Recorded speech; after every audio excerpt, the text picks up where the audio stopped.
Imagine a civilization that for 2,000 years saw itself as the literal center of the universe, an empire of almost unimaginable wealth and power that outlasted Rome, that dwarfed every kingdom in Europe, and that truly believed it was the only real civilization on Earth.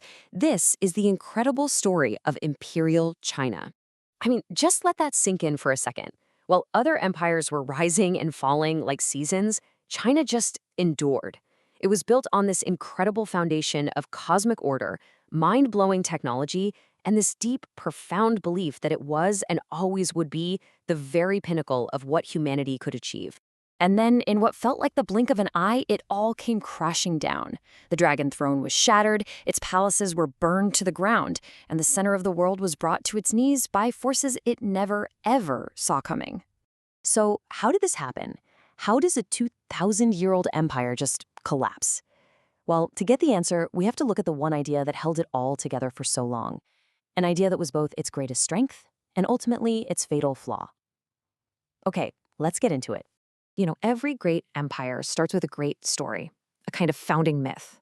And China's is all about cosmic approval. It's an idea so powerful it would launch and then destroy dozens of dynasties, creating this unique historical cycle that you don't see anywhere else. Now, this is so important to understand. This was not the same as the divine right of kings back in Europe. The mandate of heaven wasn't some kind of blank check. Think of it more like a performance review from the gods themselves. If an emperor got corrupt, if there was famine, if disasters kept happening, that was a sign that heaven was taking back its support. And that meant rebellion wasn't just treason, it could actually be the will of the universe, a way of healing a broken world. And then, this guy shows up. Qin Shi Huang. He wasn't interested in philosophy or cosmic balance. He was interested in absolute, unquestionable power. Through sheer brutal force, he took all the warring states of China and literally hammered them into a single, unified empire. He called himself the First Emperor, a title of incredible arrogance, and he was absolutely certain his creation would last forever. And to secure his place in eternity, he started projects on a scale that is just hard to wrap your head around. I mean, look at this number, 700,000 people. That's how many laborers were forced to build his tomb, which was basically an underground palace guarded by a life-sized army of clay soldiers, every single one with a different face.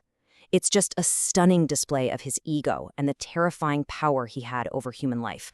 So, that 10,000 generation dynasty he was so proud of, yeah, it lasted just 15 years. Turns out, an empire built only on fear is really just built on sand.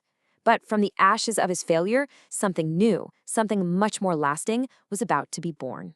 So, with the Qin's brutal legacy serving as a pretty clear lesson of what not to do, the dynasties that came next built something far more stable. And for more than 1,000 years, China entered these incredible golden ages that made it, without a doubt, the most advanced civilization on the entire planet.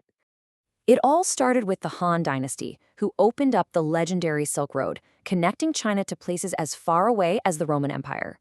Then you had the Tang, whose capital was this glittering, cosmopolitan hub, the biggest city on Earth at the time. After them came the Song, a period of just explosive innovation. And then the Ming, who gave us the magnificent Forbidden City in Beijing, each one building on the successes of the last. And get this, while Europe was working its way through the Dark Ages, China was inventing paper, printing, gunpowder, the compass. Its cities were engineering marvels, and its massive naval fleets centuries before Columbus were like floating cities. They were so big they made European ships look like rowboats. For a very long time, China wasn't just leading the world. In many ways, it was the world. But this right here, this is the turning point. After centuries of being on top, that deep confidence slowly curdled into a crippling kind of arrogance. The massive treasure fleets were literally burned. The empire basically closed its doors to the world, totally convinced that the so-called barbarians outside had absolutely nothing of value to offer.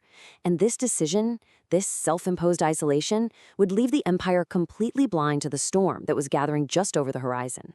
Before the Western powers ever arrived, a very different kind of storm was brewing up on the northern steppes.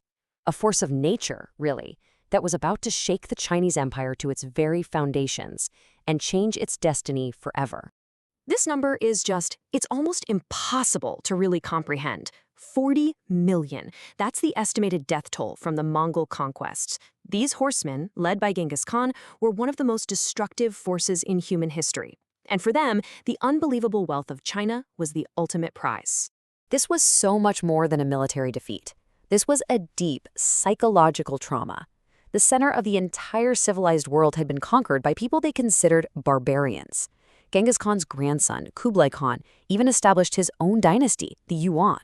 It was a complete reversal of the natural order of things, a humiliation that planted this deep seed of distrust for the outside world in the Chinese mindset.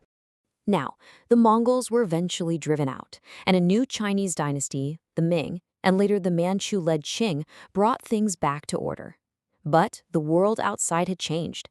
The Qing dynasty inherited an empire that was about to meet a new kind of barbarian, one armed with steam engines, modern rifles, and a relentless hunger for profit. And this slide really gets to the heart of the next conflict. It was all about trade. The British were obsessed with Chinese goods. Tea, silk, porcelain, they couldn't get enough. But China, well, they didn't really want anything Britain was selling. This created a huge trade imbalance, with all of Britain's silver flowing straight into China. Britain desperately needed to find something to sell back. And they found it. By smuggling enormous amounts of opium grown in British India into China, merchants not only balanced the trade books, but knowingly created a massive addiction crisis across the country. And when the Chinese emperor finally tried to put a stop to the illegal drug trade, Britain declared war to protect its profits. Well, China's old-style armies stood no chance against Britain's industrial age military. The result was a series of treaties so painfully one-sided they became known as the unequal treaties. China was forced to hand over territory like Hong Kong, pay huge sums of money, open its ports, and even grant foreigners immunity from Chinese laws. The empire's sovereignty was just shattered. And as if being carved up by foreign powers wasn't bad enough, the empire was completely rotting from the inside out. All the humiliation and poverty exploded into the Taiping Rebellion, a truly bizarre and apocalyptic civil war that killed at least 20 million people. That's more than the entire death toll of World War I. The Qing dynasty was bleeding from every direction.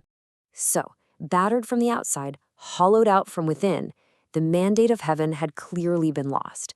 The oldest continuous political system in the entire world was about to just stop.